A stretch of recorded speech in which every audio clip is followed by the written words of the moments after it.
Los últimos meses de 2024 prometen ser los más tensos y preocupantes de la historia reciente de la humanidad. Esto se debe a que una serie de eventos de proporciones globales están a punto de ocurrir y cambiar el rumbo del mundo para siempre. Recientemente, todos quedaron en shock con el atentado contra la vida del candidato Donald Trump. Por poco no perdió la vida y ahora es el favorito en la contienda contra Kamala Harris, la vicepresidenta de los Estados Unidos. Además, el mundo está al borde de lo que muchos llaman una tercera guerra mundial, con la tensión entre rusos y ucranianos, israelíes y extremistas islámicos aumentando cada día más y afectando a más países. También se espera que una crisis económica pocas veces vista en la historia se instale primero en las grandes naciones y luego se extienda a otros países. Ante todo esto surgen las preguntas: ¿qué va a pasar con el mundo a partir de ahora? ¿Cuál será el impacto en la economía y en nuestras vidas? ¿Será que el anticristo se revelará en cualquier momento? En este video no solo voy a responder estas preguntas, sino que también voy a mostrarte una perspectiva totalmente nueva y de acuerdo con la palabra de Dios sobre todo lo que ha estado sucediendo últimamente y que te tiene preocupado, con miedo y ansioso. Te voy a decir lo que nadie está diciendo sobre los eventos mundiales, así que quédate conmigo hasta el final. Soy el pastor Antonio Jr. y antes de comenzar, solo te pido que te suscribas a mi canal porque quiero ayudarte en tu caminar con Dios todos los días. ¿De acuerdo? Ahora sí, vamos allá. Desde que el hombre desobedeció la orden de Dios en el Edén y comió del fruto del árbol del conocimiento, el mundo siempre ha pasado por crisis, conflictos y momentos de tensión y miedo. Pero es difícil imaginar una época en la que tantas cosas amenazantes para el futuro de la humanidad estén sucediendo al mismo tiempo como en los días de hoy. Por eso, déjame decirte algo que Dios me ha urgido mucho a compartir contigo. No te enfoques en las teorías sobre qué organización secreta está tratando de gobernar el mundo en las sombras. Podríamos decir aquí que un nuevo orden mundial está trabajando para dominar el planeta, o que los Illuminati van a empezar a poner su plan en práctica y preparar el terreno para la llegada del anticristo. Pero eso no te traerá paz, al contrario, solo traerá más inquietud a tu corazón. Lo primero que necesitas saber es que sí existe una fuerza que gobierna el mundo, y esa fuerza es el diablo. Todos los grupos que se oponen a la Biblia y no reconocen que Jesús es el Hijo de Dios que murió en la cruz y resucitó, son usados por el enemigo. Observa el aviso que nos da el apóstol Pablo: amados, no crean en cualquier espíritu, sino examinen para ver si proceden de Dios, porque muchos falsos profetas han salido por el mundo.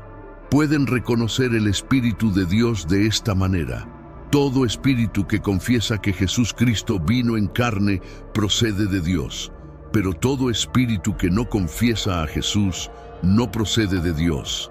Ese es el espíritu del anticristo, del cual han oído que viene y ahora ya está en el mundo. Miren esto, hermanos. Esto muestra que la organización que manipula el mundo no es humana, es espiritual. El espíritu del anticristo ya está en el mundo y todos debemos estar alertas para no ser engañados por él. La Biblia dice que nuestra lucha no es contra los seres humanos, sino contra Satanás y sus demonios. Aunque existan los Illuminati, ellos no son más poderosos que Dios, así que no debemos tenerles miedo. Entiendo que podemos sentirnos impotentes con tantas noticias de que el mal se está extendiendo por el mundo y que somos manipulados por organizaciones tan poderosas. Pero Jesús dijo que el diablo, el príncipe de este mundo, ya está condenado. Él intenta parecer fuerte, pero sabe que su destrucción está cerca y por eso está haciendo de todo para llevar a las personas a la perdición. Como mencioné, está muy claro que existe una batalla espiritual en curso.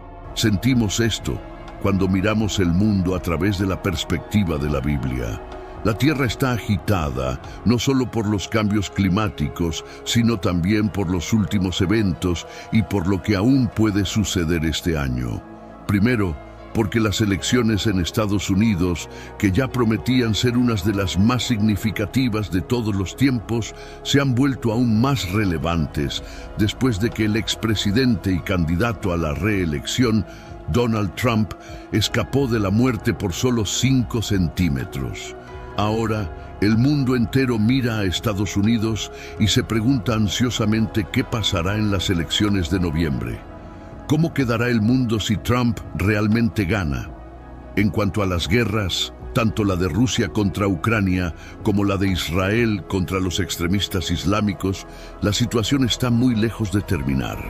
De hecho, el riesgo de que grandes potencias como Estados Unidos, China, Corea del Norte y los miembros de la OTAN entren en estas guerras y generen un enorme conflicto mundial es muy alto y aumenta cada día.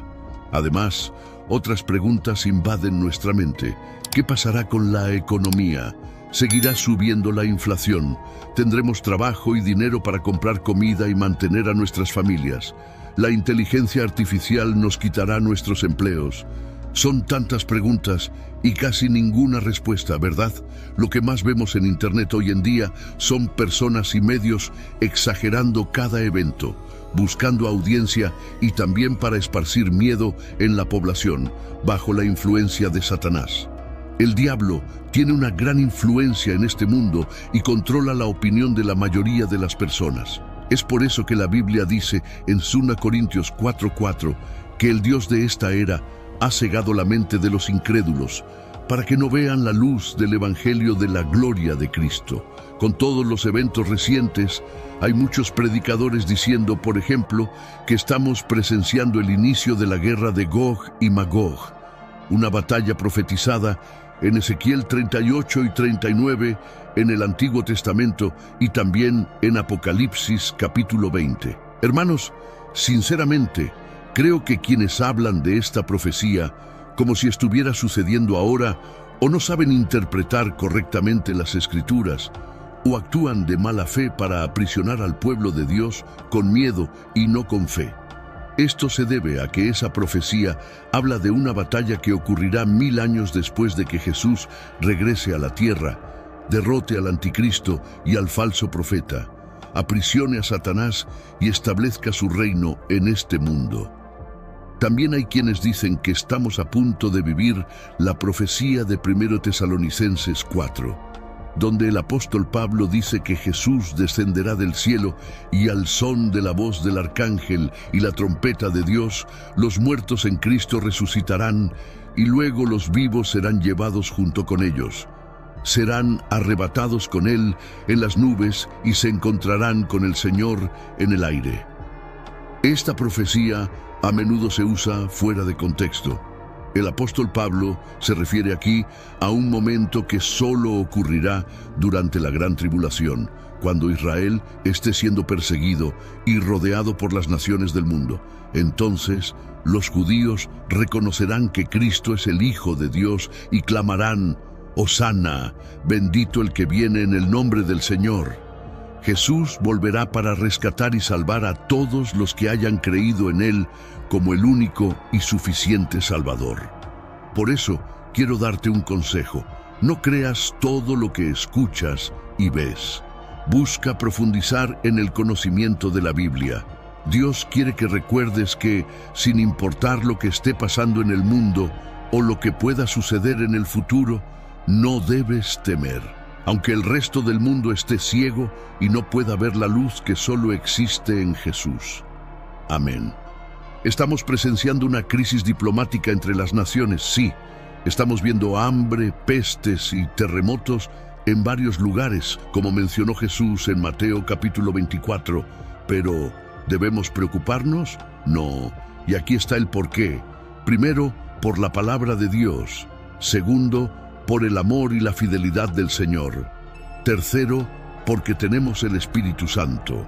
En estos tiempos de incertidumbre, no debes preocuparte porque la Biblia ya nos ha contado el futuro y sabemos cómo termina.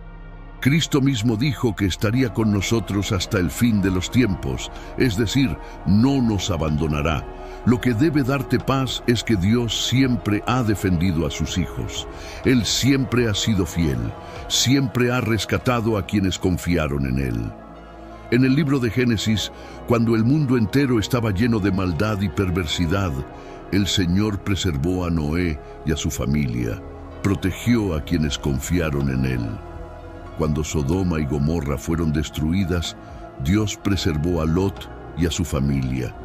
En el Éxodo, cuando pasó el ángel de la muerte, protegió a los israelitas que pusieron la sangre del cordero en sus puertas. Es decir, Dios tiene un historial de proteger y cuidar a sus hijos. Entonces, mi querido hermano y hermana, no te preocupes por nada. El Señor te está diciendo hoy que vivas por fe y confíes en Él en todo momento, pero el diablo quiere lo contrario para ti y para mí. Quiere que estés ansioso y con mucho miedo de enfrentar la vida.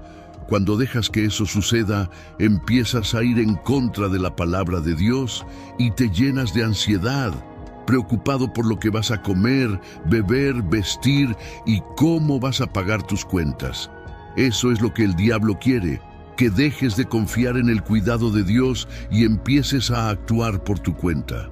Una persona que no se deja intimidar por lo que ve suceder en el mundo, sino que es guiada por su fe en las promesas del Señor, no puede ser vencida por el diablo. Por eso, cuando te sientas inseguro, di: sí, Dios, creo que eres mucho más grande que cualquier problema. Tú eres mayor que los acontecimientos de este mundo. No veo un camino delante de mí, pero creo que estás guiando mis pasos. Y entonces Dios te dice: hijo mío, no tengas miedo. Conozco tus dolores y dificultades y te voy a ayudar. Hermanos, esta es una promesa para esos momentos en la vida cuando sientes que no puedes soportar tanta presión. Dios te está pidiendo que dejes de lado la ilusión de que eres tú quien está en control. Mientras intentes resolver todo a tu manera, Dios no intervendrá. Así que descansa y confía. Si has llegado hasta aquí, es porque el Señor tiene un plan para tu vida y quiere usarte para consolar y animar a las personas a tu alrededor. Amén. El mundo puede estar en crisis, pero tú estás en Cristo y eso hace toda la diferencia. Nunca lo olvides. Soy el pastor Antonio Jr. Si te gustó este mensaje, compártelo con tus amigos y familiares y suscríbete a mi canal. Te espero en el próximo video. Que Dios te bendiga poderosamente. Para la mayoría de las personas, no solo los estadounidenses, existe el temor de que esta elección sea un punto de inflexión. Algunas de las preguntas que la gente se hace son: ¿qué sucederá después? ¿Quién intervendrá? ¿Qué pasará después de noviembre? Sí, para muchos estadounidenses, esta elección está resultando ser una de las más importantes de sus vidas. Por eso, me gustaría ofrecer una perspectiva bíblica sobre algunos de los principales desarrollos que están ocurriendo a nuestro alrededor. ¿Por qué es importante ver los asuntos mundiales actuales a través de una lente bíblica? Porque muchas personas llenarán sus mentes con las opiniones de diferentes comentaristas políticos. Otros serán influenciados por las muchas teorías y conspiraciones que existen. Y luego hay un tercer grupo de personas, aquellos que simplemente esconderán la cabeza en la arena porque tienen miedo de lo que pueda suceder en el futuro. Primero, permítanme decir que parece que cada día estamos viendo grandes eventos en el escenario mundial y con tantas personas enfocadas en la arena política, todos debemos ser conscientes de que, en tiempos como estos, al diablo le encanta dividir y sembrar desarmonía y odio entre las personas. Tengan cuidado de no dejarse llevar por esta especie de frenesí político dividido. Como hijos de Dios, la Biblia nos llama a amar como Cristo y a amar a nuestro prójimo sin importar sus afiliaciones políticas. Entiendo que muchos de nosotros tenemos preocupaciones genuinas, como quién puede traer paz y estabilidad. Bueno, solo Jesús puede. Algunos pueden preguntarse cuál es la trayectoria del país y la respuesta es que solo Dios lo sabe. Y como hijos de Dios debemos vivir nuestras vidas con nuestra confianza firmemente puesta en Dios. Ahora, si hay más giros y vueltas en los próximos meses, si hay disturbios o incertidumbre económica, si hay más y más voces añadiéndose a la conversación sobre Estados Unidos como nación y la dirección en la que se dirige, recuerden que nuestro Señor y Salvador es más grande que cualquier político, cualquier funcionario del gobierno o cualquier institución mundana. Sí, esta elección tendrá consecuencias de largo alcance que podrían impactar nuestras vidas y las de otras personas. Sin embargo, el seguidor de Cristo debe recordar que los reinos de los hombres vienen y van, pero el reino de Cristo es eterno. Hombres y mujeres ocupan diversos puestos de poder en este mundo, pero solo hay uno que se sienta en el trono por encima de todos los tronos. El Salmo 22:28 dice que el reinado pertenece al Señor y Él gobierna sobre las naciones. Dios está en control. Él está en control hoy. Quiero animarte a confiar en Dios. ¿Qué más necesita ver la Iglesia antes de darnos cuenta de que estamos cerca del regreso de Cristo? Muchas veces, cuando la gente piensa en los últimos días, piensa en señales como guerras, terremotos, pestilencias y el anticristo. Y eso es correcto. Debemos ser conscientes de esas cosas, pero hay otras señales de las que se habla mucho menos, pero que son igual de importantes. Antes de que aparezcan falsos profetas en el escenario mundial diciendo ser el Mesías, antes de que las hambrunas y las plagas devasten países, antes de que naciones y reinos se enfrenten, esto es lo que Jesús dijo al advertir a sus discípulos en Lucas 21, 11-17. Habrá grandes terremotos y en muchos lugares hambre y pestilencias. Habrá cosas espantosas y grandes señales del cielo. Pero antes de todo esto, habrá un tiempo de gran persecución. Serán arrestados, llevados a las sinagogas y encarcelados. Serán juzgados ante reyes y gobernadores por causa de mi nombre. Pero esto será una oportunidad para hablar de mí. Así que no se preocupen de antemano sobre cómo responder a los cargos contra ustedes, porque yo les daré las palabras correctas y tal sabiduría que ninguno de sus oponentes podrá replicar ni refutar. Incluso aquellos más cercanos a ustedes, sus padres, hermanos, parientes y amigos, los traicionarán. Incluso matarán a algunos de ustedes, y todos los odiarán por ser mis seguidores.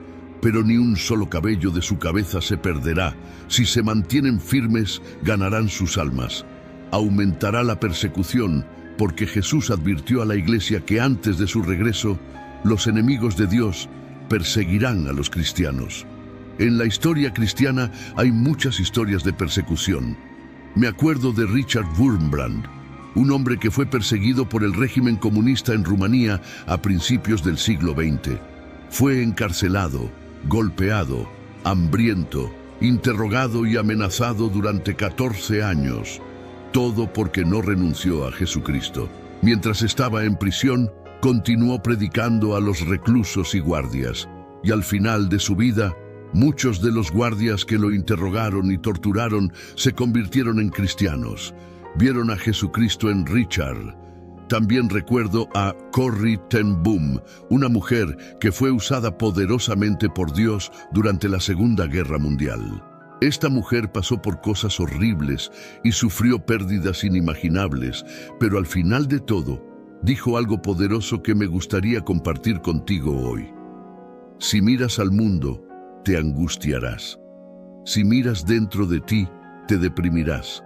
Si miras a Dios, estarás en paz. ¿Cuántos de nosotros estamos preparados para sufrir por Cristo? Según la advertencia en Lucas 21, Jesús nos dijo que nos arrestarían y nos perseguirían, entregándonos a las sinagogas y prisiones y llevándonos ante reyes y gobernadores por su nombre. Nos advirtió que seríamos traicionados y entregados incluso por padres, hermanos, parientes y amigos. Si un soldado se parara frente a ti y te pidiera que perdieras tu vida o la salvaras renegando de Jesucristo, ¿qué harías?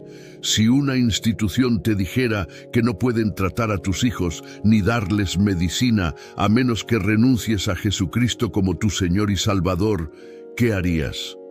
Si un banquero llamara a tu puerta y te dijera que tienes dos opciones: enfrentarte al desalojo o renunciar a Cristo y mantener tu hogar, ¿qué harías? Hay cristianos en todo el mundo que han tenido que enfrentar esta realidad, y muchos eligieron sufrir por Cristo. Aquellos que lo hicieron, la Biblia les asegura que habrá una recompensa eterna en el cielo.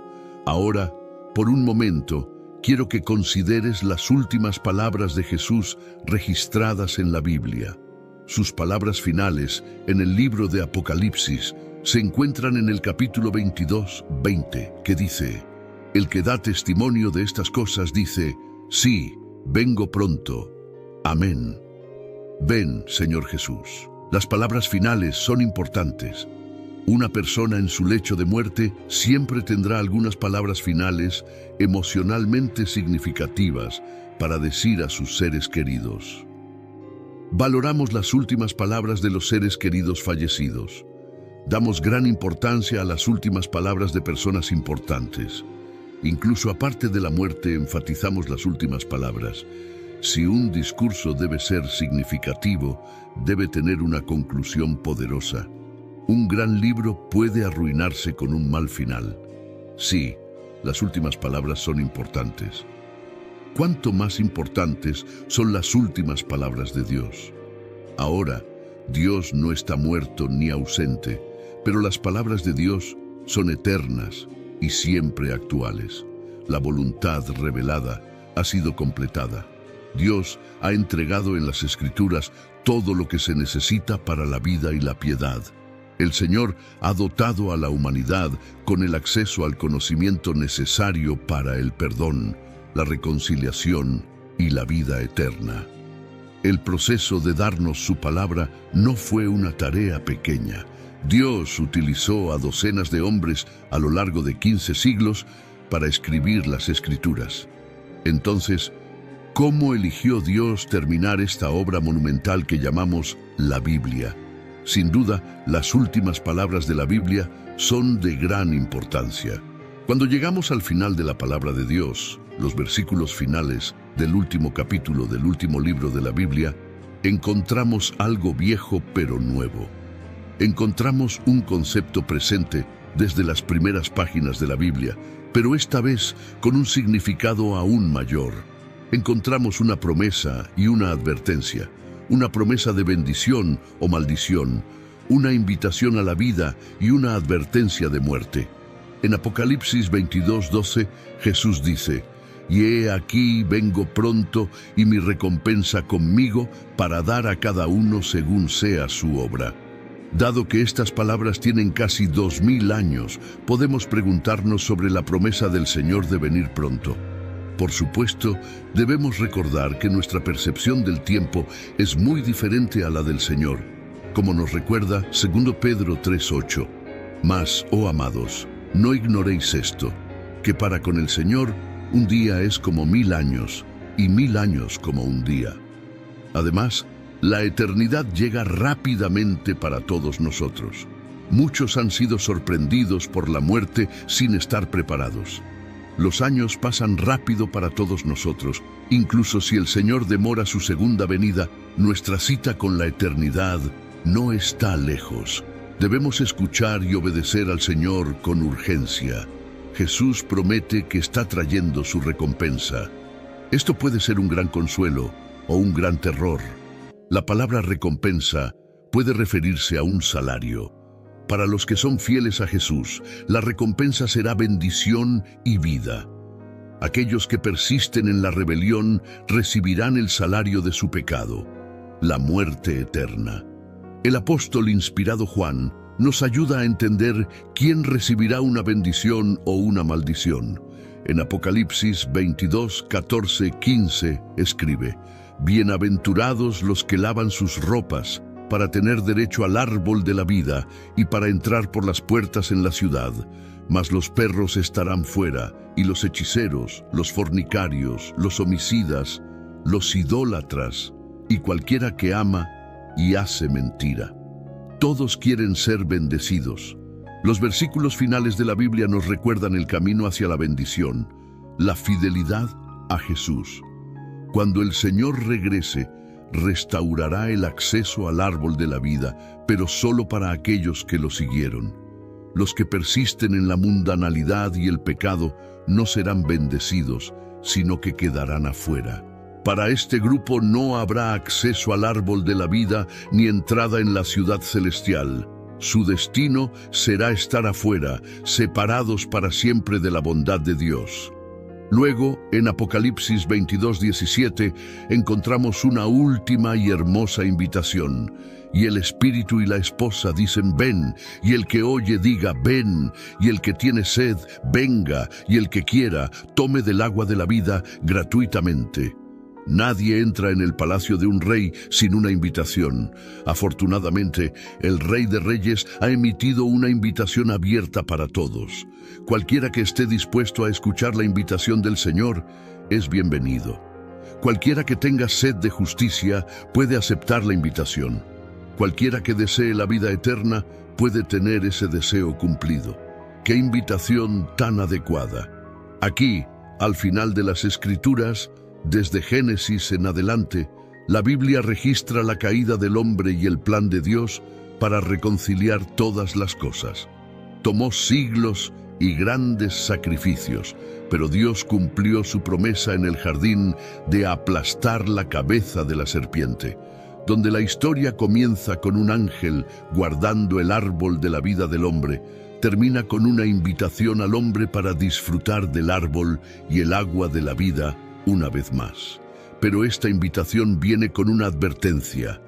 Dios ha iluminado el camino hacia la vida eterna a través de su palabra. Si decidimos que podemos caminar por un mejor camino, estamos muy equivocados.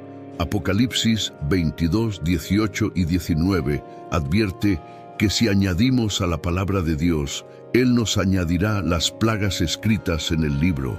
Y si quitamos de la palabra, nuestra invitación al árbol de la vida y a la presencia de Dios también será quitada. La palabra de Dios termina con una hermosa invitación, pero también subraya la importancia de la palabra. Si queremos bendición y vida eterna, debemos confiar verdaderamente en el Señor, confiar en su palabra y hacer nuestro mejor esfuerzo para obedecerla. Ignorar la palabra de Dios, vivir a nuestra manera según nuestras propias reglas y deseos, es rechazar la invitación graciosa de Dios.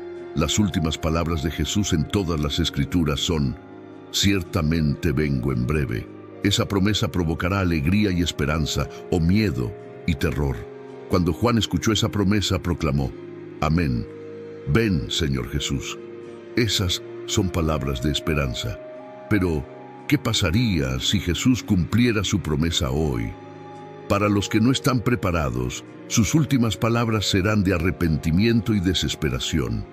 Pero para los fieles en Cristo, sus últimas palabras en esta vida seguramente serían proclamaciones de alegría, celebraciones de esperanza y liberación realizadas. Si Jesús regresara hoy, ¿cuáles serían tus últimas palabras? Como cristianos, ¿creemos que Dios puede y nos advierte cuando estamos en peligro o cuando necesitamos hacer cambios en nuestras vidas? A menudo, Dios puede y nos advierte a través de las Escrituras. La palabra de Dios es una herramienta poderosa para guiarnos y advertirnos de posibles peligros y trampas. En 2 Timoteo 3, 16, 17, la Biblia dice: toda la Escritura es inspirada por Dios y útil para enseñar, para redarguir, para corregir y para instruir en justicia, a fin de que el hombre de Dios sea perfecto, enteramente preparado para toda buena obra. La palabra de Dios tiene varias advertencias sobre cada área de tu vida. Cuando se trata de tu corazón, la palabra de Dios te dice que lo guardes con toda diligencia, porque de él mana la vida. Cuando se trata de las personas que te rodean, en Romanos 12 nos dice que hagamos todo lo posible para vivir en paz con todos. Cuando se trata de tus pensamientos, la palabra de Dios te dice que lleves cautivo todo pensamiento y lo hagas obediente a Cristo. Cuando se trata de tu actitud, la palabra de Dios nos da las bienaventuranzas en Mateo 5. Y cuando se trata de cómo vivimos nuestras vidas, la Biblia contiene varias advertencias sobre las consecuencias del pecado y la desobediencia, así como orientación sobre cómo vivir una vida que agrada a Dios. Para aquellos que viven en pecado, se nos advierte que la paga del pecado es muerte. Para aquellos llenos de orgullo, se nos advierte que el orgullo precede a la caída. Para aquellos que viven en rebelión, se nos dice que no endurezcamos nuestros corazones. Para aquellos que son rencorosos, la Biblia nos advierte sobre los peligros del rencor y la amargura. Así que a lo largo de la palabra de Dios, se nos han dado estas advertencias que están destinadas a guiarnos a través de la vida y mantenernos en el camino correcto. Otra manera en que el Señor nos advierte es a través del Espíritu Santo. Dios nos habla a través del Espíritu Santo, quien nos guía y nos convence del pecado. En el libro de Juan, Jesús prometió que el Espíritu Santo nos guiaría a toda la verdad. El Espíritu Santo puede ser esa voz pequeña y suave que te habla y convence tu corazón del pecado. John Piper una vez dijo sobre el Espíritu Santo que Él es la manera en que Dios nos habla y nos dirige en el camino de la obediencia. Además de esto, Dios puede usar las circunstancias de nuestras vidas para advertirnos o guiarnos en una dirección diferente. Por ejemplo, podemos experimentar una serie de contratiempos u obstáculos que dejan claro que estamos en el camino equivocado. O tal vez Dios cierra una puerta que pensábamos que estaba abierta para nosotros.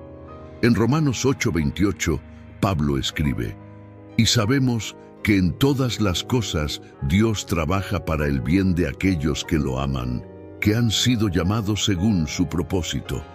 Incluso en circunstancias difíciles, Dios nos guía y nos muestra su voluntad.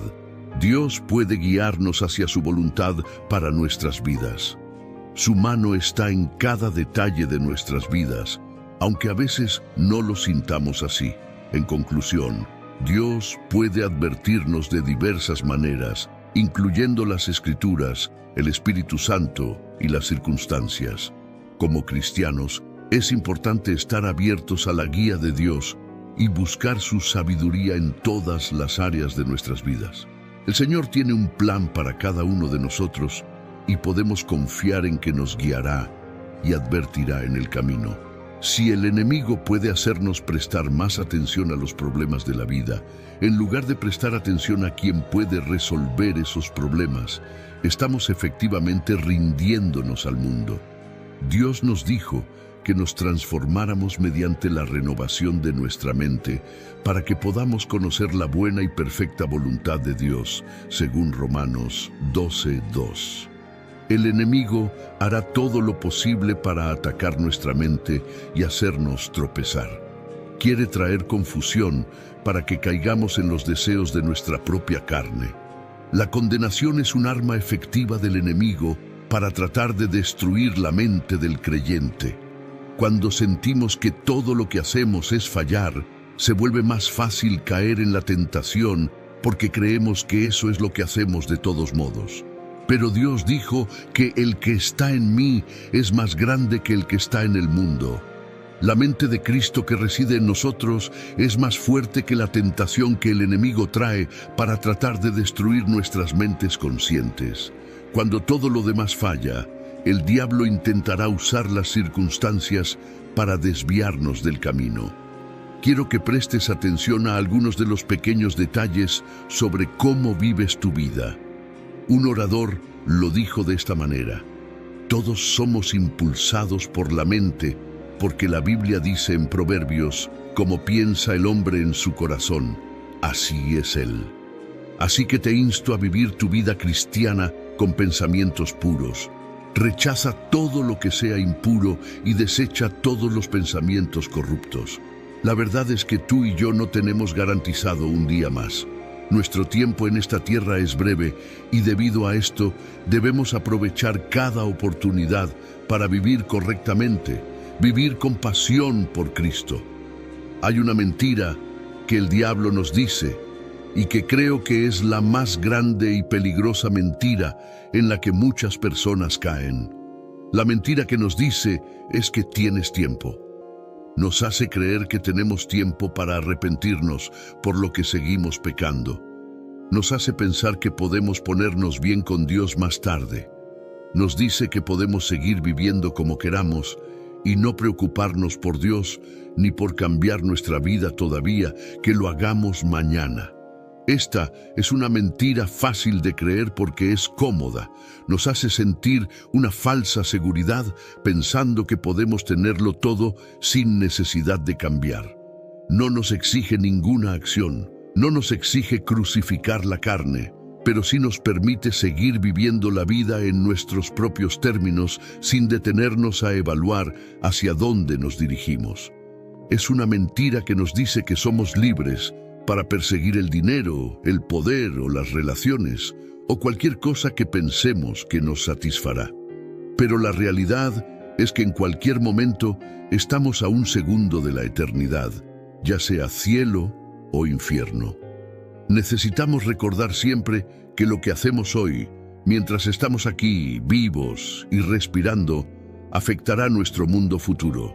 Mateo 6:33 lo dice así: pero buscad primeramente el reino de Dios y su justicia, y todas estas cosas os serán añadidas. Otra traducción dice: pero primero y más importante, buscad, apuntad y esforzaos por su reino y su justicia, su manera de hacer y ser correctos, la actitud y el carácter de Dios. Y todas estas cosas también os serán dadas. Para poner esto en perspectiva, se nos está diciendo que elijamos a Jesucristo en un mundo que lo rechaza. Se nos llama a vivir una vida justa en un mundo hostil. Estar en el campamento de Dios significa que Jesucristo reina y gobierna en tu vida. No hay otro Dios al que te inclines más que Jesús.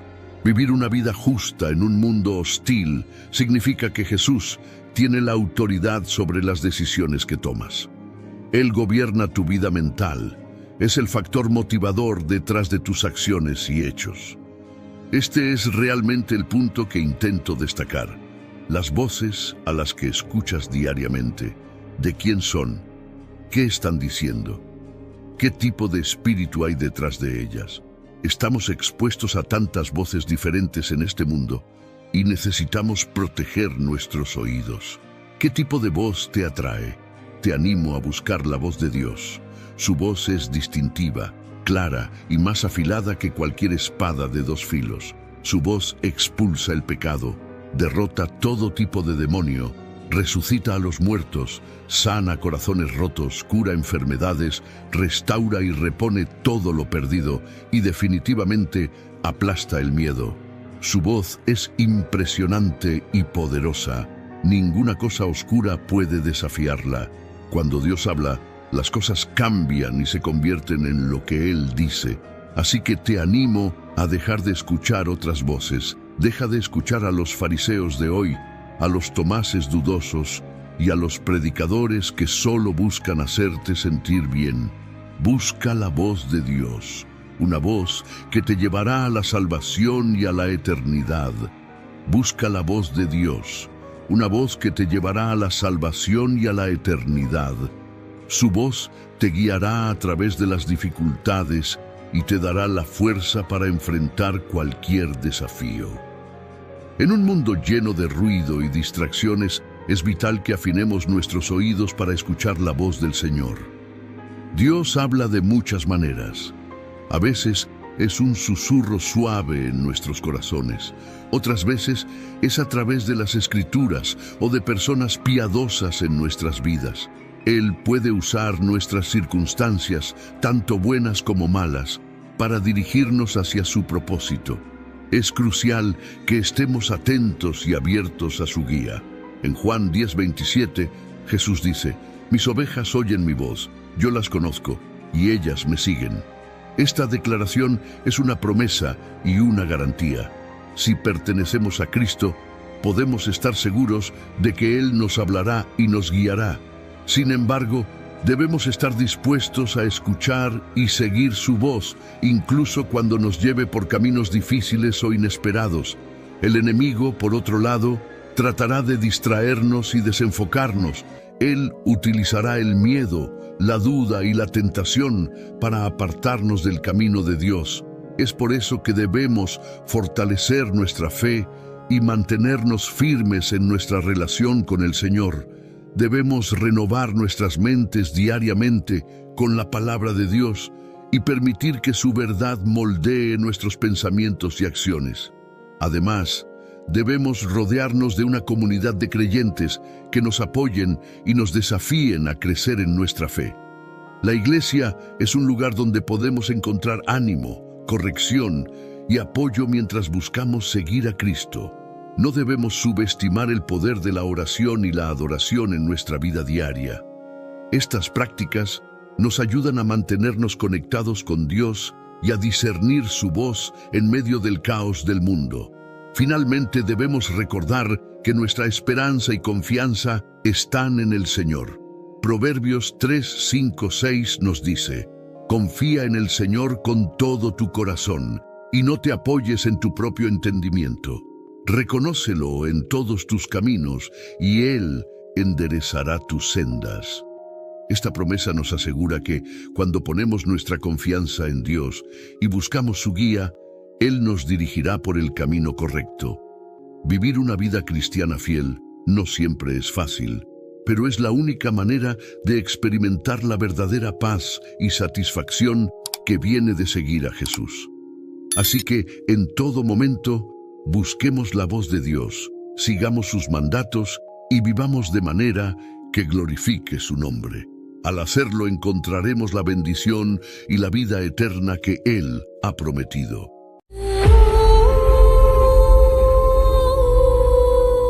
El día en que el anticristo se encuentra con Jesús, quien es el anticristo, es una figura profetizada en la Biblia que se elevará al poder en los últimos tiempos, engañando a muchos y oponiéndose a Dios a lo largo de la profecía bíblica.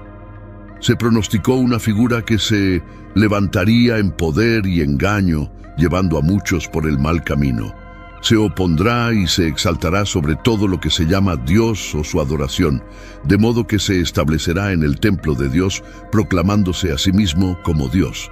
2 Tesalonicenses 2:4. El término anticristo proviene de la palabra griega antichristos, donde anti significa en contra o en lugar de, y Christos significa Cristo. En esencia, el anticristo denota a alguien o algo que se opone o actúa en lugar de Cristo. Este concepto está arraigado en la Biblia, particularmente en las epístolas de Juan. El término anticristo se encuentra explícitamente en los libros de 1 Juan y 2 Juan. Hijitos, es la última hora, y así como oyeron que el anticristo viene, también ahora han surgido muchos anticristos. Por esto sabemos que es la última hora. 1 Juan 2:18. ¿Quién es el mentiroso sino el que niega que Jesús es el Cristo?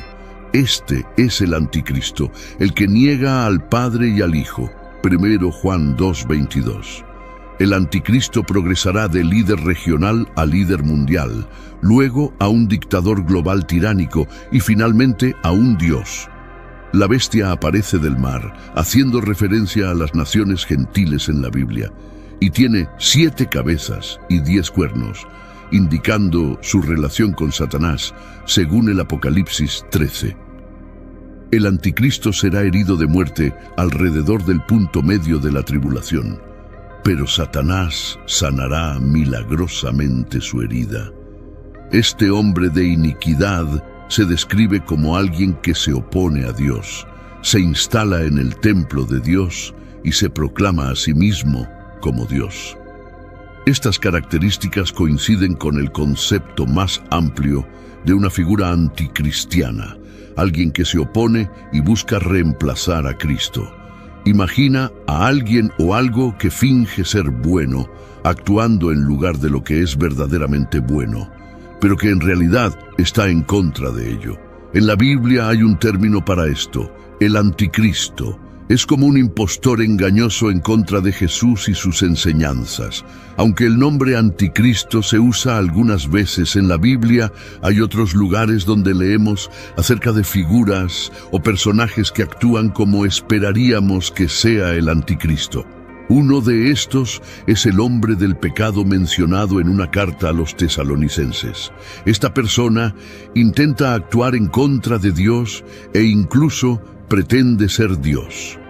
Todas estas descripciones nos dan una idea de alguien que se opone a las verdaderas enseñanzas y naturaleza de Jesucristo. La reunión, este encuentro, ocurre en Apocalipsis 16. En este capítulo tenemos un relato del derramamiento de las copas llenas de la ira de Dios. Fueron liberadas contra todo el imperio anticristiano junto con todo lo asociado con él. Este juicio se derrama sobre la tierra, sobre el mar, sobre los ríos y fuentes de agua. Las 7 plagas terribles se derraman sobre la tierra. A pesar de los efectos devastadores de las plagas, la gente seguirá hablando mal de Dios en lugar de alabarlo. La aterradora ira de Dios purga la tierra del mal. Tanto la 6ª copa como la 6ª trompeta tienen algo que ver con el río Éufrates. Ambos juicios se centran en los ejércitos motivados por actividad demoníaca. La reunión comienza con el secado del río Éufrates, Apocalipsis 16:12. El 6º ángel derramó su copa sobre el gran río Éufrates, cuyas aguas se secaron para que estuviera preparado el camino de los reyes del oriente. Observa dónde cayó, sobre el gran río Éufrates. Algunos lo toman literalmente como el lugar donde comenzó el poder y el imperio turcos en la antigüedad. Los romanos creían que el río Éufrates actuaba como una barrera segura contra posibles invasiones provenientes de los imperios del este en ese momento de la historia. El río se extendía aproximadamente por 1.800 millas, 2.900 kilómetros, y su anchura oscilaba entre 300 y 1.200 yardas, 275 a 1.900. Sin embargo, si el río Éufrates se secara y se convirtiera en un camino, permitiría que enormes ejércitos del este, incluyendo naciones como China, India y Japón, se movieran hacia el oeste con facilidad. Abundan las especulaciones sobre las razones por las cuales estos ejércitos del este se mueven hacia el oeste. Algunos creen que es para destruir a Israel, mientras que otros piensan que es para rebelarse contra el anticristo, un líder mundial basado en Europa. Al final, lucharán contra Dios y su Mesías. Cuando Dios ejecuta el 6º juicio, está guiando la historia hacia la batalla de Armagedón. ¿Cuál fue el resultado de esta copa? Hizo que el río se secara, privando a la ciudad de sus fuentes de riqueza, provisiones y otras necesidades. Vi salir de la boca del dragón, de la boca de la bestia y de la boca del falso profeta 3 espíritus inmundos semejantes a ranas, pues son espíritus de demonios que hacen señales milagrosas y que van a los reyes de todo el mundo para reunirlos para la batalla del gran día del Dios Todopoderoso. Apocalipsis 16, 13, 14. Son espíritus de demonios que realizan señales. Nuevamente, las señales y maravillas son utilizadas por los demonios como herramientas de engaño. Apocalipsis 13 se refiere a este falso profeta en particular como la segunda bestia. Leemos: reunirlos para la batalla. Esta batalla no es una nación luchando contra otra nación, sino más bien Dios luchando contra las naciones del mundo. La profecía habla de 3 conflictos significativos, y este es uno de ellos. Aquí también conocemos a la Trinidad impía. Una táctica común de Satanás es imitar o falsificar las cosas de Dios, para hacer que Él mismo parezca ser como Dios. La llamada Trinidad impía, como se describe vívidamente en Apocalipsis 12 y 13, no es una excepción. La Santa Trinidad está compuesta por Dios el Padre, Jesucristo y el Espíritu Santo.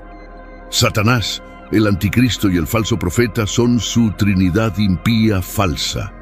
Mientras que la Santa Trinidad se define por la verdad infinita, el amor y la bondad, la Trinidad impía exhibe características diametralmente opuestas de engaño, odio y maldad pura.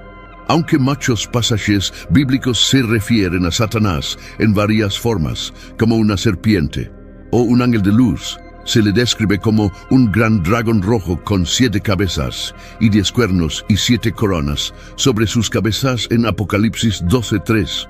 Su personalidad viciosa se representa por el color rojo.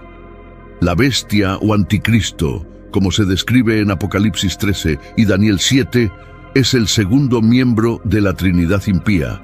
Aunque el anticristo es identificado por ese nombre solo 4 veces en la Biblia, aparece muchas más veces con varios alias. También se le llama el que trae destrucción, 2 Tesalonicenses 2:3, el impío, 2 Tesalonicenses 2:8, el hombre malvado, 2 Tesalonicenses 2:9, la bestia, Apocalipsis 13:1, la promesa que vendrá, Daniel 9:26, un rey feroz, Daniel 8:23, un maestro de la intriga, Daniel 8:23, un hombre despreciable, Daniel 11:21, un pastor sin valor, Zacarías 11:16-17. Cuando aparece, la gente se acercará a él como las moscas a la miel y harán todo lo que él pida. El falso profeta es el último miembro de la Trinidad impía, como se describe en Apocalipsis 13:11-18. Jesús advirtió específicamente a los creyentes que estuvieran atentos a los falsos profetas que pueden parecer inocentes, pero que pueden ser extremadamente destructivos. El falso profeta es capaz de realizar grandes señales y maravillas, como hacer descender fuego del cielo, Apocalipsis 13:13. Levanta una imagen del anticristo para adoración, da vida a la imagen, exige que todas las personas adoren la imagen y ejecuta a aquellos que se niegan a adorarla. El falso profeta también obligará a todos a obtener una marca permanente de algún tipo, al igual que los esclavos en los tiempos de Juan, para demostrar total devoción al anticristo y renuncia a Dios. Solo aquellos que hayan recibido la marca podrán realizar transacciones comerciales. Aceptar la marca resulta en la muerte eterna. Apocalipsis 14:1. La Biblia deja claro que los humanos comprenderán plenamente que al aceptar la marca, no solo están aceptando un sistema económico, sino también un sistema de adoración que rechaza a Jesucristo. El número de la bestia se revela en Apocalipsis 13:8, 666. El gran dragón hace un último intento por recuperar su poder y estatus en el mundo. Está reuniendo sus fuerzas y convocando a sus espíritus para lanzar un último ataque desesperado antes de que sea demasiado tarde. Aquí observamos los instrumentos que utiliza para involucrar a los poderes de la tierra en su causa y conflicto, 3 espíritus inmundos. Estos 3 espíritus inmundos se refieren a los demonios que ayudan a Satanás, la bestia y el falso profeta realizando milagros. Persuadirán a los reyes del este, así como a los ejércitos y gobernantes de todo el mundo, para que se reúnan y participen en la batalla contra la segunda venida de Cristo. Leemos Gran Día de Dios Todopoderoso. Es claro quién saldrá victorioso de esta batalla. Es el gran día de Dios, no del hombre. El anticristo o el dragón, en medio de la representación de la batalla inminente, llama a la acción para estar preparados para el triunfo de Jesús. La actividad demoníaca tiene varias manifestaciones en la Biblia. A veces causan enfermedades, tientan a las personas a prácticas inmorales y originan y propagan doctrinas falsas. 1 Timoteo 4:1.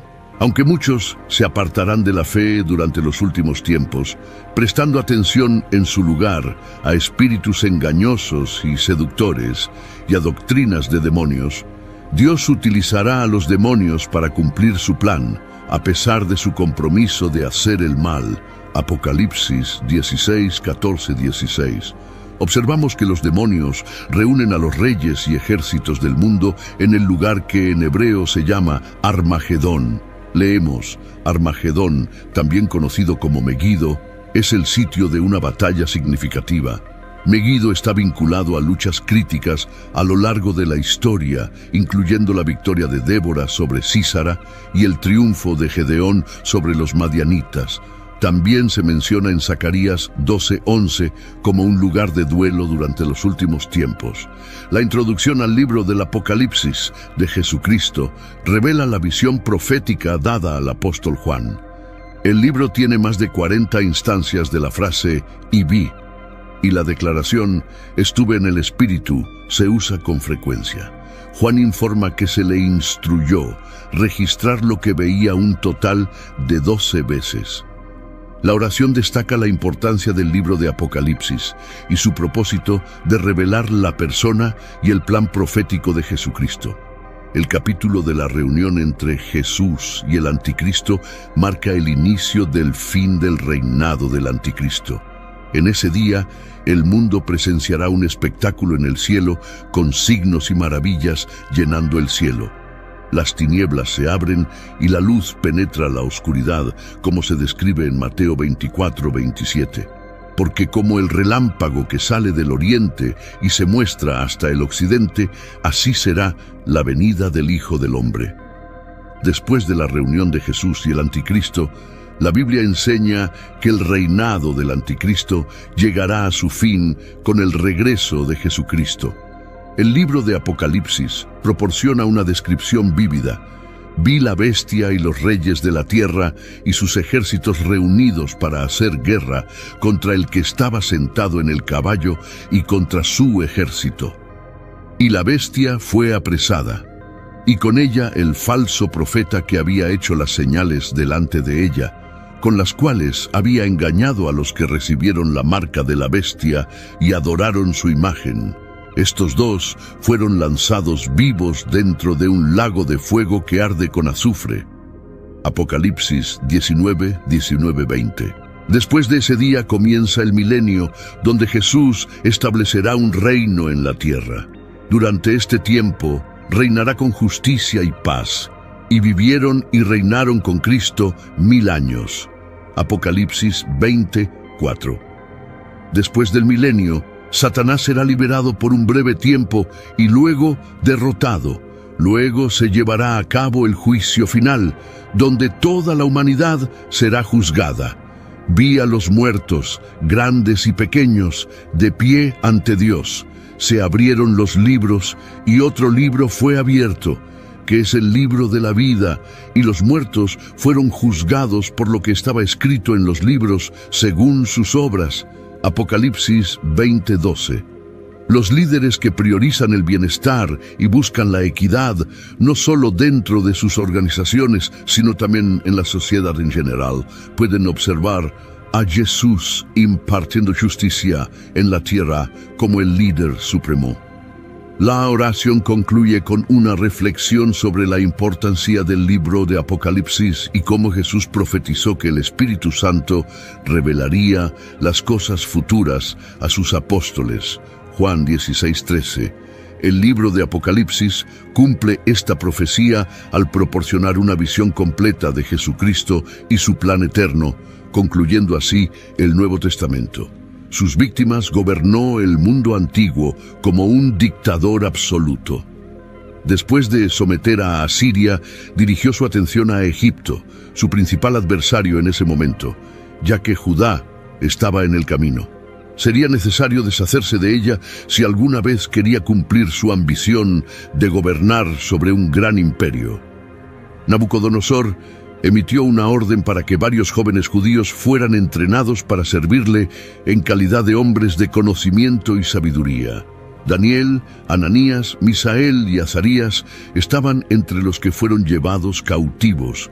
Eran conocidos por los nombres de Beltsasar, Sadrach, Mesac y Abednego en caldeo. Bajo la imagen del Rey Dios, Nabucodonosor dio la orden de crear una estatua colosal hecha de oro. La estatua de oro que Nabucodonosor había encargado debía de haber sido magnífica, medía 90 pies de altura. Es posible que el rey la planeara de esta manera para consolidar su poder, reuniendo a todos los niveles de sus oficiales para una gran ceremonia. A estos gobernantes se les ordenó asistir a la dedicación de la estatua erigida por Nabucodonosor y postrarse en adoración ante ella. Todos los que desobedecieran este mandato corrían el riesgo de ser arrojados a un horno ardiente y quemados.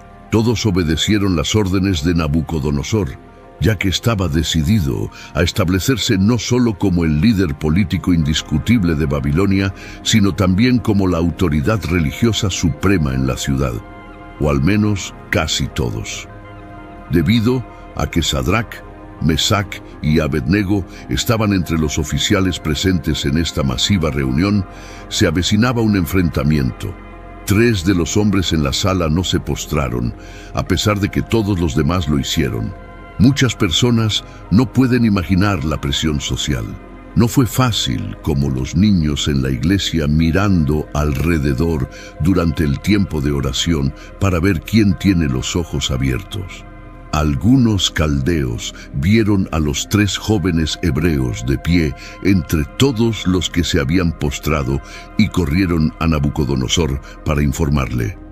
La envidia gotea de sus acusaciones contra los 3 judíos que habían alcanzado posiciones de poder a pesar de su cautiverio. Debido a que su fe les prohibía adorar a cualquier dios que no fuera el verdadero Dios de Israel, los oficiales de la corte vieron la oportunidad de eliminar a Sadrach, Mesac y Abednego y no desaprovecharon la oportunidad. Cuando Nabucodonosor se enteró de la situación, se enfureció inmediatamente. Es sorprendente que les diera a los acusados la oportunidad de responder a los cargos en su contra, lo que podría indicar su consideración por ellos. Pero que no quepa duda, el rey solo aceptaría una respuesta total de concesión. Tenían 2 opciones: adorar al enorme ídolo de oro o perecer en el fuego. A pesar de su anterior alabanza al dios hebreo, Nabucodonosor añadió: ¿Quién es el Dios que los librará de mi poder? La pregunta del rey, como antes, sería respondida eventualmente. Daniel 3, 2, 4. Entonces, Nabucodonosor, lleno de furia, ordenó que trajeran a Sadrach, Mesac y Abednego, y estos hombres fueron llevados ante el rey. Nabucodonosor les dijo: ¿Es cierto, Sadrach, Mesac y Abednego, que ustedes no sirven a mis dioses ni adoran la estatua de oro que he levantado? Estos valientes hombres judíos desafiaron la orden directa del rey y se entregaron en las manos de Dios. Su respuesta es impresionante. Oh, Nabucodonosor, no necesitamos responderte en este asunto. Si es así, nuestro Dios, a quien servimos, puede librarnos del horno de fuego ardiendo. Y nos librará de tu mano, oh rey. Pero si no, sepas, oh rey, que no serviremos a tus dioses ni adoraremos la imagen de oro que has levantado. Daniel 3, 16, 18, Biblia amplificada. En otras palabras, dijeron, preferimos temer a nuestro Dios que a tu horno en cualquier momento. Incluso si decide dejarnos arder, aún serviremos al Dios vivo en lugar de tu ídolo muerto. Inestimablemente, preferían la muerte a la infidelidad a Dios, y no tenían dudas de que este día podría llegar. El nivel de furia de Nabucodonosor, cuando desafiaron su autoridad, es difícil de imaginar, pero al parecer, su rostro estaba lívido. Dio órdenes de calentar el horno 7 veces más de lo habitual para igualar su furia. Cuando Sadrach, Mesac y Abednego fueron arrojados a las llamas, el calor radiante fue tan intenso que los hombres que los llevaban murieron, probablemente llevando ropa inflamable. Los fieles hebreos no tenían esperanza a menos que la esperanza misma interviniera. Daniel 3, 19, 25. Lleno de furia, Nabucodonosor se acercó a la puerta del horno en llamas y dijo: Sadrac, Mesac y Abednego, siervos del Dios Altísimo, salgan de ahí, vengan acá. Entonces Sadrac, Mesac y Abednego salieron de en medio del fuego. Los sátrapas, prefectos, gobernadores y consejeros del rey se congregaron alrededor de ellos y vieron que, en cuanto a estos hombres, el fuego no había tenido ningún efecto en sus cuerpos, no se había quemado ni un solo cabello de sus cabezas, sus ropas no estaban chamuscadas y no se percibía olor de fuego en ellos. Cuando el rey se dio cuenta de que los hombres que había condenado habían sido rescatados divinamente, los convocó y no se encontró ni un solo cabello quemado en sus cabezas. Ser arrojados al letal fuego de Nabucodonosor había resultado ser pan comido. Es increíble que alguien haya sobrevivido ni siquiera por un segundo dentro del horno, cuando tantos otros perecieron justo fuera de la entrada. Dios puede librarnos de una prueba o puede sostenernos milagrosamente en ella. Nos asombra la fe en el único Dios verdadero. Su respuesta en medio de la prueba confirmó tres cosas: su creencia inquebrantable en el Dios de la Biblia, su confianza en el Dios que es quien dice ser y hará lo que dice que hará, y su fe revelada por su dependencia en el único que tenía el poder para librarlos del mal. Su reconocimiento de Dios sobre el rey más poderoso del mundo resultó en la revelación del poder supremo de Dios a los incrédulos. Su fe demuestra que Dios es capaz de librarnos de nuestros propios problemas y pruebas. Como cristianos, sabemos que Dios es capaz de librarnos. También sabemos que no siempre actúa de esta manera. Según Romanos 5, Dios puede permitir pruebas y dificultades en nuestras vidas para construir nuestro carácter, fortalecer nuestra fe u otras razones desconocidas. Puede que no siempre entendamos por qué pasamos por una prueba, pero Dios simplemente nos pide que confiemos en Él incluso cuando es difícil. Juan, a pesar de experimentar un dolor increíble, una agonía casi insuperable y sufrimiento, pudo decir: aunque Él me mate, en Él esperaré. También sabemos que Dios no siempre garantiza que nunca suframos o muramos, pero promete estar siempre con nosotros. Deberíamos aprender que en tiempos de adversidad y persecución deberíamos adoptar la actitud de estos tres jóvenes. Pero aunque no lo haga, queremos que sepas, oh Rey, que no serviremos a tus dioses ni adoraremos la imagen de oro que has erigido. Daniel 3:18. Sin duda, estas son algunas de las palabras más valientes jamás pronunciadas. El hecho de que el fuego no consumiera a Sadrac, Mesac y Abednego dejó boquiabierto a Nabucodonosor. El punto es que cuando caminamos por fe, podemos enfrentar persecución ardiente, pero podemos estar seguros de que Él está con nosotros, nos mantendrá firmes, nos librará eventualmente y nos salvará para siempre. Cuando somos perseguidos o sufrimos, podemos tener esperanza, porque sabemos que esta vida no es el fin. Hay vida después de la muerte. Esa es su garantía para todos los que lo aman y lo obedecen. Saber que pasaremos la eternidad con Dios nos permite elevarnos por encima del dolor y el sufrimiento que experimentamos en esta vida. Durante siglos, niños y adultos han quedado cautivados por la increíble historia de Sadrac, Mesac y Abednego, tres jóvenes que desafiaron al poderoso rey Nabucodonosor. Las acciones de Sadrac, Mesac y Abednego en el libro de Daniel representan una respuesta común en nuestra época: la desobediencia civil, que implica una oposición personal y deliberada a un decreto gubernamental que viola los estándares de Dios. Estaba claro que el rey ya no sería el mismo. Abandonó al Dios al que había adorado a favor del Dios del pueblo, al que anteriormente había perseguido. Ensalzó al Señor e insistió: en que sus súbditos no adoraran a nadie más que al Dios Todopoderoso. Los líderes piadosos deberían pedir al Señor que les muestre vislumbres regulares de su poder y gloria.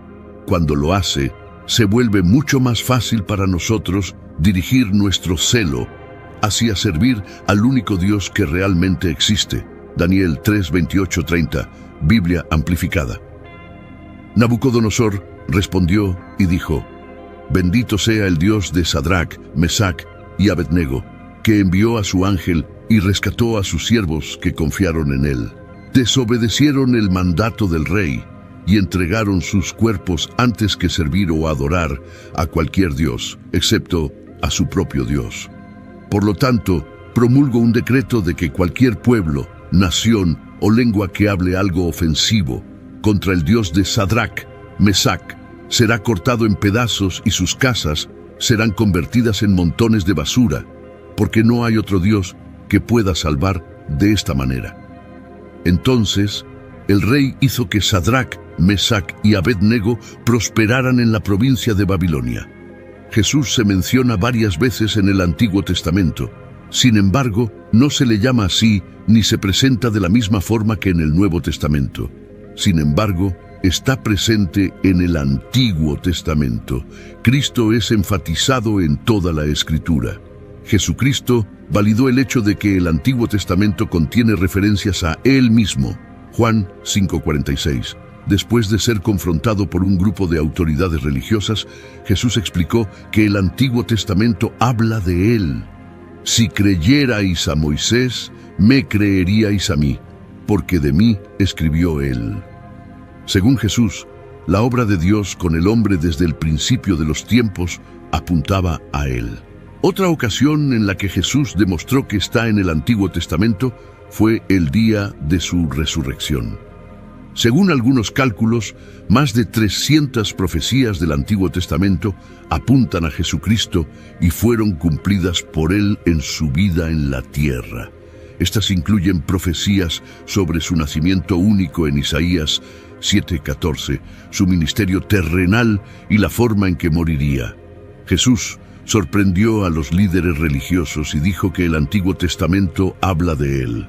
Cuando leemos la Biblia, vemos que Jesucristo es el cumplimiento de muchas profecías y promesas del Antiguo Testamento. El Antiguo Testamento apunta a la venida del Mesías, el Salvador del mundo. Jesús fue la respuesta a las esperanzas y profecías del Antiguo Testamento, y su llegada trajo cumplimiento a muchas de estas promesas. Cuando se levantó en la sinagoga de Nazaret y leyó de Isaías 61, concluyendo con este comentario: Hoy se ha cumplido esta escritura que ustedes oyeron.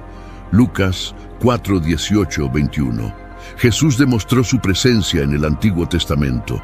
Las teofanías, que son apariciones preencarnadas del Hijo de Dios, son otra manera en que Jesús se revela en el Antiguo Testamento. Sin embargo, hay formas más profundas en las que Jesús puede ser encontrado en el Antiguo Testamento, y estas se pueden categorizar como tipos. Un tipo es una persona o cosa en el Antiguo Testamento que prefigura a una persona o cosa en el Nuevo. La vida de José parece modelar la vida de Cristo, y muchos eventos históricos del Antiguo Testamento sirven como símbolos de lo que Dios haría en el futuro a través de Cristo. Por ejemplo, cuando Dios llamó a Abraham para ofrecer a su hijo Isaac como sacrificio, Abraham profetizó: Dios proveerá para sí el cordero para el holocausto, hijo mío. Génesis 22:8. Estos eventos históricos apuntaban hacia la obra redentora de Cristo. Jesús, siendo el Mesías prometido de Dios, es mencionado no solo en el Nuevo Testamento, sino también en varios pasajes del Antiguo Testamento. Él es el Mesías prometido, y se podría decir que Jesús es la razón de ser de la Biblia. Es la palabra viva que nos señala hacia la oferta de reconciliación de Dios, la esperanza del perdón y la vida eterna a través de Jesucristo, nuestro Señor. Después de su muerte, surge la pregunta sobre el paradero de Jesús. ¿Fue al infierno, al Hades o al cielo? La narrativa de Lucas relata el viaje asombroso de Jesús después de su muerte, comenzando en la cruz. Jesús, a punto de emprender un viaje increíble, pasa por las puertas de la cruz. El libro de Lucas cuenta la historia de su viaje final hacia la muerte, desde su oración en Getsemaní hasta su última palabra en la cruz: consumado es, seguido por su entrega final y sepultura. Su cuerpo inerte permanece en la cruz, hasta que es finalmente retirado y enterrado, mientras que su espíritu se embarca en una travesía única. La pregunta sobre el paradero de su espíritu durante los 3 días entre su muerte y resurrección genera debate. Una interpretación común es 1 Pedro 3, 18, 21, donde se menciona que Jesús predicó a los espíritus en prisión, quienes fueron desobedientes en los días de Noé. Estos versículos presentan un enigma fascinante. Jesús, siendo la encarnación de lo que significa sufrir por hacer el bien y llevarnos a Dios, soportó el sufrimiento en lugar de nosotros, los injustos.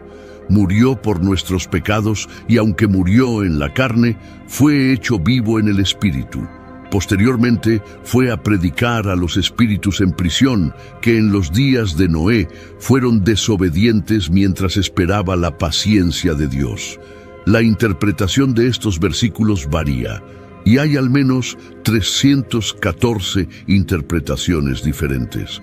Algunos sugieren que Jesús proclamó su victoria sobre Satanás y sus huestes, mientras que otros consideran que se dirigió a aquellos que perecieron en el diluvio de Noé. La identidad de los espíritus en prisión se relaciona claramente con aquellos que fueron desobedientes en los días de Noé, una generación tan malvada que se negó a escuchar el mensaje salvador de Noé y pereció en el catastrófico diluvio. Estos eventos de la vida de Jesús y sus acciones después de la muerte proporcionan una visión única y profunda de su poder y autoridad. La idea de que incluso aquellos bajo la tierra, en lo más profundo, deben reconocer a Jesús como su Señor Supremo es un recordatorio poderoso de la autoridad suprema que Jesús tiene sobre todas las cosas. Esta sumisión total se reflejará en el futuro cuando cada rodilla se doble y toda lengua confiese que Jesucristo es Señor tanto en el cielo como en la tierra y debajo de la tierra. La discusión sobre el paradero de Jesús durante los 3 días entre su muerte y resurrección es compleja, pero las Escrituras sugieren que Jesús estuvo activo y consciente, predicando incluso a aquellos que habían muerto en desobediencia durante los días de Noé. Este aspecto del ministerio de Jesús es poco discutido, pero destaca su autoridad sobre la vida y la muerte, incluso después de su propia crucifixión. El apóstol Pedro, autor de la epístola de 1 Pedro, proporciona una perspectiva única sobre este misterio. Él nos presenta a Jesús como el vencedor sobre la muerte, proclamando su mensaje incluso a aquellos que perecieron en la desobediencia. Sea cual sea la interpretación exacta de estos versículos, lo que queda claro es que Jesús sigue siendo el soberano sobre todas las cosas, incluso en la vida después de la muerte. Impaciente, impulsivo y enérgico. Sin embargo, estas fortalezas también estaban acompañadas de debilidades como la inestabilidad, la volubilidad y la cobardía. ¿Por qué escribió Pedro esto en este momento? Sería beneficioso tomar un momento para recordar el orden fundamental del pensamiento que existía a lo largo de esta carta.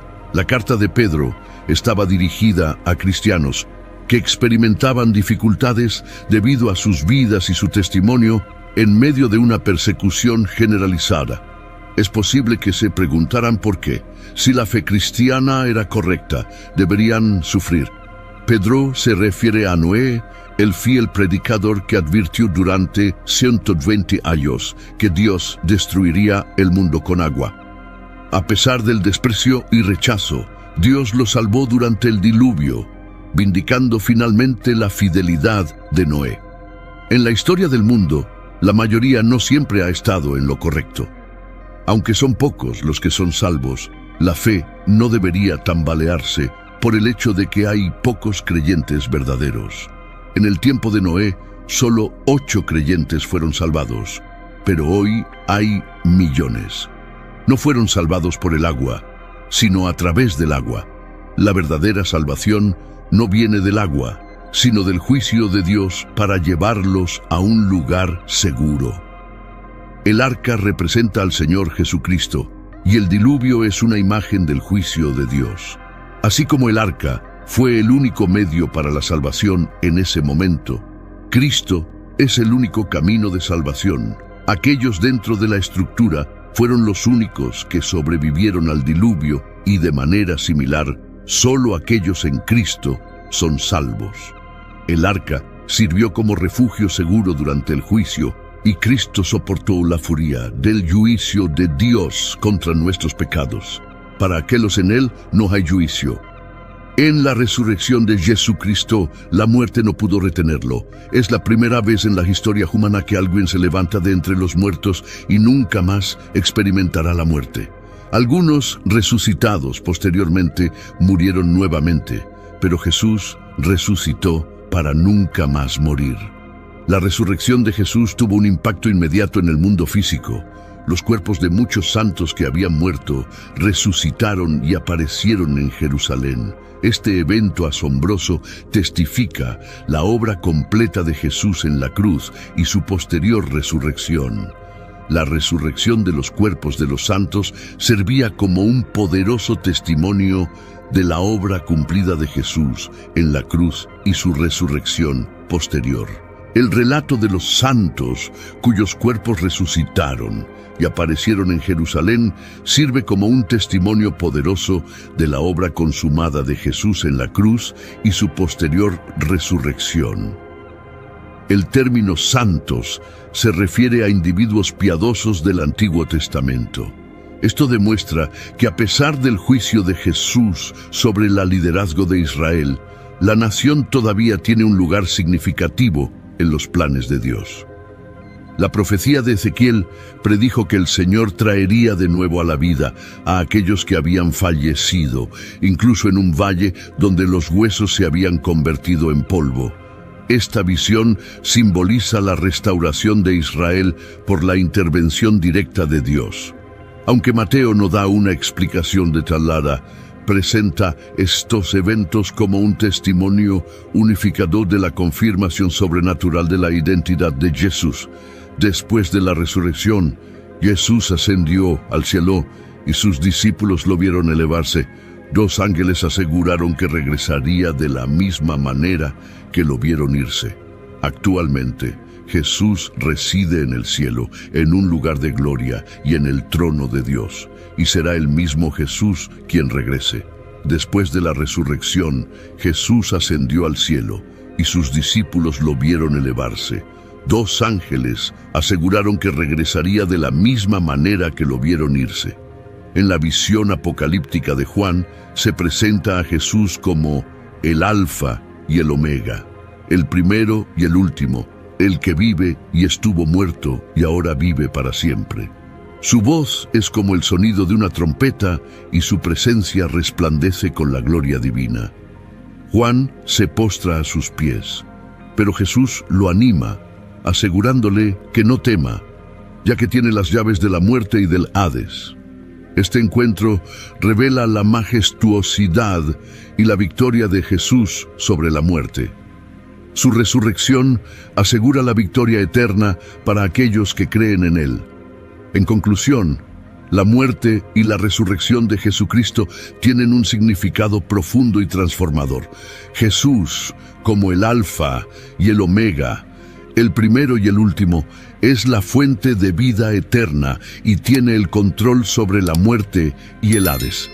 Para los creyentes, la muerte ya no es una amenaza, ya que Jesús ha conquistado la muerte y ofrece la vida eterna a través de su victoria. En lugar de temer a la muerte, los creyentes pueden adorar a aquel que tiene las llaves de la muerte y el Hades, confiando en la promesa de la resurrección y la vida eterna en Jesucristo.